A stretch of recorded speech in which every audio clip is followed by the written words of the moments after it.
दोस्त मुंबई ही एक संस्था आहे आणि या संस्थेच्या माध्यमातून अवयव दान हे खऱ्या अर्थाने खूप चांगल्या पद्धतीचा उपक्रम आहे। अवयव दानासाठी या ठिकाणी जनजागृती केली जाते, कारण आपण जरी आपला मृत्यू झाला त्याच्यानंतर आपले अवयव आहेत, अवयव कुणाच्या तरी कामाला यावं ही एक अपेक्षा ठेवून दोस्त मुंबई ही संस्था काम करते। आपण त्यांच्याशी चर्चा करूया। सर, तुमची संस्था या वारकरी या वारीमध्ये खूप चांगल्या पद्धतीचं काम करते, काय हे काम आहे आणि कशा पद्धतीने तुमची ही टीम हे अवयव दानासंदर्भात जनजागृती करत आहे?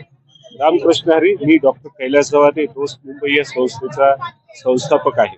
पनवेल महानगरपालिका आणि दोस्त मुंबई यांच्या संयुक्त विद्यमानं अवयवदान आणि आरोग्य सेवा दिंडी हा उपक्रम आम्ही चालवत आहोत। देहू ते पंढरपूर पालखी मार्गावरती सर्व वारकऱ्यांसोबत चालत हा उपक्रम चालवला जात आहे। याच्यामध्ये आमची 30 जणांची टीम आहे।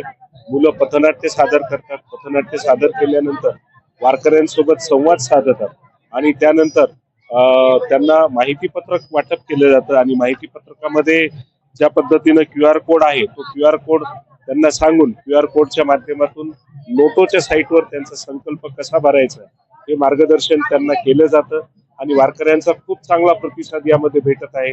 यासोबतच आमच्या संस्थेच्या माध्यमातून आरोग्य सेवा आणि चरण सेवा ही सुद्धा वारकऱ्यांना दिली जात आहे। गेल्या 12 दिवसामध्ये वारीच्या मार्गावरती जवळपास 7,000 रुग्णांना आम्ही आतापर्यंत औषधी दिलेली आहे। जवळपास 1,500 लोकांची चरण सेवा आम्ही केलेली आहे आणि अशा पद्धतीनं हा उपक्रम चालू आहे।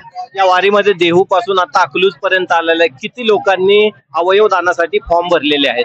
अवयवदानाचे फॉर्म आतापर्यंत साधारण 100 जणांनी भरलेले आहेत। या वारी मार्गामध्ये भरपूर लोक असल्यामुळे नेटवर्कचा खूप मोठा आम्हाला समस्या यावेळेस आम्हाला जाणवत आहे।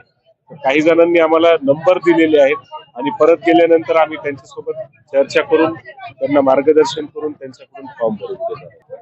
ज्यांना अवयवदान करण्याची इच्छा आहे त्यांना NOTTO.org हे संकेतस्थळ आहे।